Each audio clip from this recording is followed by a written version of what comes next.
பகவத்கீதை 4ஆம் அத்தியாயம் யான கர்ம சந்நியாச யோகம். அர்ஜுனா, உன்னை எய்த்து அறப்போரில் இறங்க வைக்க கர்மயோகத்தை கூறும் கண்ணன் என்று எண்ணாதே. மர்மமாம் இதனை முன்னால் மனுவுக்கு உபதேசித்தேன். தர்மத்தை காக்க என்று தனஜயா உனக்கும் சொன்னேன். பகவான் சொல்கிறார், தொழில் பற்றிய இந்த கர்மயோகத்தை நான் முதலில் சூரியனுக்கு சொன்னேன். சூரியன் மனுவுக்கு சொன்னான். மனு இஸ்வாகு மன்னனுக்கு கூறினான். இவ்வாறு வழி வழியாக வந்த இதனை ராஜரிஷிகள் நன்றாக அறிந்திருந்தார்கள். பார்த்தா கால கோளாறினால் இந்த யோகத்தை உலகம் இழந்துவிட்டது. அந்த பழைய யோகத்தை இன்று நான் உனக்கு சொன்னேன். காரணம், நீ எனக்கு பக்தன், தோழன். இது ஒரு சிறப்பான தத்துவம். அர்ஜுனன் கேட்கிறான், கண்ணா, சூரியன் பிறந்தது எப்போது? நீ பிறந்தது எப்போது? அது முன்னது, இது பின்னது. ஆகவே சூரியன் மூலம்தான் இது மனுவுக்கு போயென்றால் இதை அவனுக்கு சொன்னவன் நீதான் என்பதற்கு என்ன அத்தாட்சி? பகவான் சொல்கிறார், அர்ஜுனா, நான் முன்பே சொன்னபடி நான் பல பிறவிகள் எடுத்திருக்கிறேன். நீயும் பல முறை பிறந்தவன்தான். ஆனால் பார்த்தா என் பிறப்புகள் என்ன என்ன என்பதை நான் அறிவேன். உன் பிறப்பை அறிந்து கொள்ளும் சக்தி உனக்கு இல்லை. என்னை பிறப்பும் இறப்பும் இல்லாதவன் என்பார்கள். ஊர்வன பரப்பன உயிர் வாழ்வன அனைத்துக்கும் இறைவன் என்பார்கள். இருந்தாலும் எனக்கென்று ஒரு இயற்கை இருக்கிறது. அதிலே நான் நிரந்தரமாக நின்று கொண்டு ஆத்மாவுடைய மாயையினால் புதிய புதிய பிறப்புகளை எய்துகிறேன். நிற்கும் இடம் எனக்கு தெரிவதால் தான் பிறப்புகள் புரிகின்றன. பாரத செல்வா, எந்தெந்த காலங்களில் தர்மம் அழிந்து அதர்மம் எழுந்து நிற்குமோ அப்போது என் பிறப்பு என்னும் சம்பவத்தை நானே நடத்துகிறேன். நல்லன காக்க, தீயன அழிக்க, அறத்தை நிலைநிறுத்த ஒவ்வொரு யுகத்திலும் நான் வடிவமெடுக்கிறேன். இது என் தெய்வீகம். என் பிறப்பும் செயலுமே தெய்வீகம். இதனை நன்றாக உணர்ந்தவன் இறந்து போனால் அவனுக்கு மறுபிறப்பு இல்லை. காரணம், அவன் என்னோடு சங்கமமாகி விடுகிறான். ஆசையை விட்டு, அச்சத்தை விட்டு, கோபத்தை விட்டு என் நினைவே ஆகி என்னையே அடைக்கலம் என்று நம்பி அறிவாலே தவம் செய்து பரிசுத்தமாகி என்னுடைய இயல்புகளை அடைந்தவர்கள் பலர். யார் எப்படி என்னை நினைத்தாலும் அவர்களிடம் அப்படியே நான் நெருங்குகிறேன். அர்ஜுனா, எங்கும் மனிதர்கள் என் காலடி சுவடுகளே தொடர்ந்தே வருகிறார்கள். தாங்கள் செய்யும் தொழில்களில் வெற்றியை வேண்டுகிறவர்கள் தேவதைகளை வணங்குகிறார்கள். மனித வாழ்வில் வெற்றி சீக்கிரம் கிடைப்பது தொழிலில்தான் அல்லவா? அவரவர் இயற்கைக்கும் குணத்துக்கும் செயலுக்கும் தக்கபடி 4 வர்ணங்களையும் நான் தான் உண்டாக்கினேன். செயலற்றவனும் அறிவற்றவனும் ஆகிய நான் தான் 4 வர்ணங்களுக்கும் கர்த்தா என்பதை அறிந்து கொள். கர்மங்கள் என்னை தொடர்வதில்லை. கர்மங்களால் விளையும் லாபத்திலும் எனக்கு ஆசை இல்லை. இதுதான் நான் என்பதை அறிந்த எவனும் அந்த கர்மங்களின் கைதியாக மாட்டான். அந்நாளில் பக்தி செலுத்தி முத்தியை தேடினவர்களும் இதை உணர்ந்துதான் பற்றற்ற தொழில் செய்தனர். ஆகையால் அவர்கள் செய்தபடி நீயும் செய். தொழில் எது, தொழில் அல்லாதது எது என்ற விஷயத்தில் ஞானிகள் கூட மயங்குகிறார்கள். ஆகையால் உனக்கு தொழில் எது என்பதை கூறுகிறேன். இதை தெளிவுபடுத்தி அறிந்து கொண்டால் தீமைகளிலிருந்து விடுபடுவாய். தொழிலின் இயல்பு என்ன, கெட்ட தொழிலின் இயல்பு என்ன, தொழில் இல்லாமல் இருந்தால் அதன் இயல்பு என்ன என்பதும் உனக்கு தெரிய வேண்டும். கர்மம் மிகவும் மர்மமானது. அதை அறிவது சிரமம்தான். இயக்கத்தில் இயங்காமையும் இயங்காமையில் இயக்கத்தையும் காணக்கூடிய சக்தி எவனுக்கு இருக்கிறதோ அவனே பேரறிவாளன். அவன் எந்த தொழிலை செய்தாலும் தவம் செய்வது போல் செய்வான்.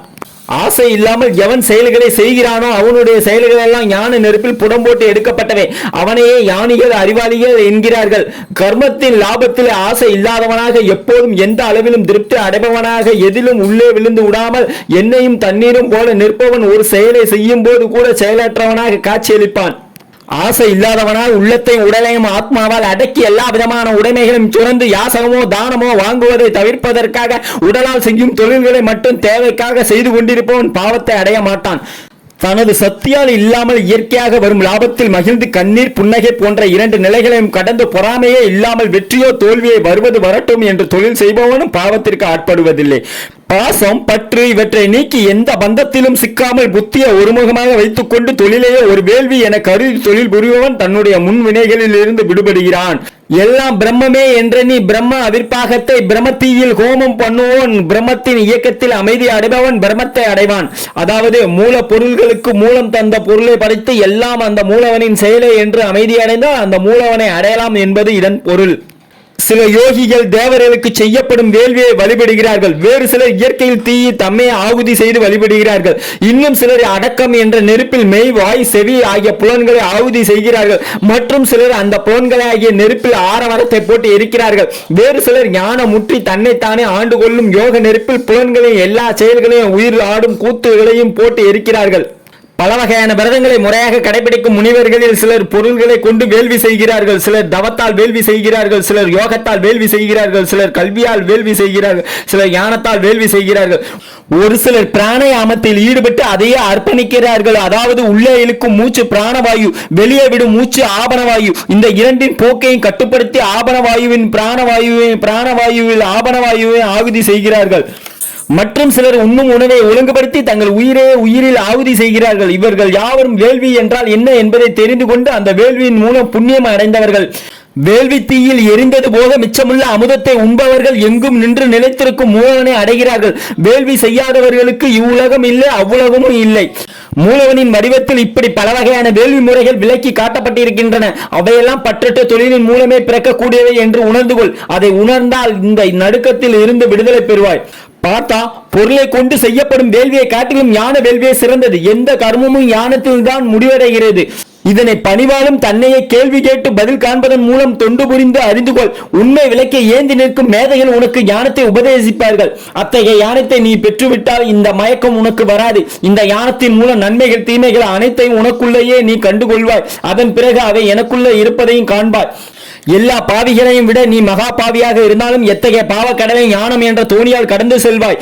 கொழுந்து விட்டெறியும் நெருப்பு விறகுகளை கரியாக்கி விடுவது போல அர்ஜுனா, ஞானம் என்ற நெருப்பு எல்லா வினைகளையும் சாம்பலாக்கிவிடும். ஞானத்தை போல் உன்னை பரிசுத்தப்படுத்த கூடிய சக்தி இவ்வுலகில் வேற எதிலும் இல்லை. யோகத்தில் நல்ல பயிற்சியுடையவன் தகுந்த பருவத்தை அடையும் போது அதை தானே தனக்குள் கண்டுகொள்கிறான். ஞானத்தை சம்பாதிப்பதை நோக்கமாக கொண்டு புலன்களை அடக்கும் அக்கறையுடையவன் ஞானத்தை அடைகிறான். ஞானம் வந்த பிறகு சிக்கல் இல்லாமல் உயர்ந்த அமைதியை பெறுகிறான்.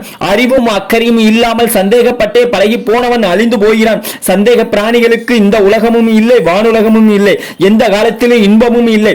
தனஞ்சயா, யோகத்தின் மூலம் செயல்களை விலக்கிவிட்டு ஞானத்தின் மூலம் சந்தேகத்தை ஒழித்துவிட்டு தன்னைத்தானே ஆட்சி செய்பவனை முன்வினைகள் கட்டுப்படுத்துவதில்லை. இப்போது உனக்கு ஏற்பட்டிருக்கும் மயக்கத்தின் பெயர் அஞ்ஞானம். அந்த அஞ்ஞானத்தில் தான் பிறந்தது இந்த சந்தேகம். இந்த சந்தேகத்தை ஞானம் என்ற கத்தியால் அறுத்து யோக நிலைக்குள். பாரத செல்வா, எழுந்து நில். 4ஆம் அத்தியாயம் முற்றிற்று. பகவத்கீதையோட 5ஆம் அத்தியாயத்தை அடுத்த வீடியோவில் பார்க்கலாம். தேங்க்ஸ் ஃபார் வாட்சிங். DTGS ஜி கோவிந்தராஜ் ஐயப்பதா யூடியூப் சேனல் பிடிச்சிருந்தா லைக் பண்ணுங்க, ஷேர் பண்ணுங்க, கமெண்ட் பண்ணுங்க. உங்களுக்கு பிடிச்சவங்களுக்கெல்லாம் அனுப்பிவிடுங்க. பகவத்கீதையோட அடுத்தடுத்த அத்தியாயத்தை தொடர்ந்து வாட்ச் பண்ணிட்டே வாங்க. அது மட்டும் இல்லாமல் முன்னாடி போட்ட அத்தியாயம் ஏதாவது பார்க்கணும்னா நம்ம DTGS ஜி கோவிந்தராஜ் ஐயப்பதா யூடியூப் சேனலில் போய் பார்க்கலாம். தேங்க்யூ ஃபார் வாட்சிங்.